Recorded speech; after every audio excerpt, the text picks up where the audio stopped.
Britton here. So I don't think I've ever been more excited to do one of these videos than I am today, because today I get to show you Pigment's incredible new brush, the Pastel. So when I was growing up, my dad showed me how to create art using oil and traditional chalk pastels, and it was always hands down my favorite medium to work with. So when Pigment introduced it, I kind of flipped out a teensy little bit. So let me show you some of the things about this brush option.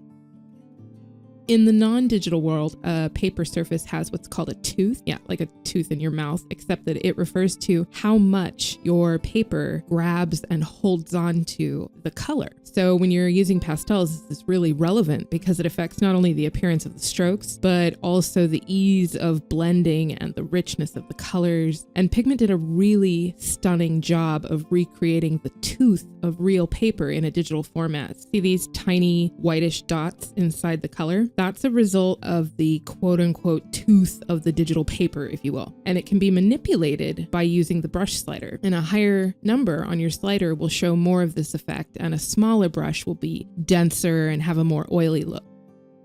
If you push the brush away from you, you'll notice you get a different result than if you pull it toward you. So when you're using the pastel brush, you'll see that your strokes appear to grab the surrounding color and pull it into whatever color you're working on. That's exactly how real pastels work too. This is part of what makes pastels and the pastel brush really excellent for blending. In fact, this tool might become your favorite go-to blending implement. I know it's become mine. You'll see a difference in the intensity of color and a difference in which colors get mixed in and how much of them get mixed in. So it's really a really complex tool, but it's not a difficult one, so don't be afraid to experiment and play around with it to get different results.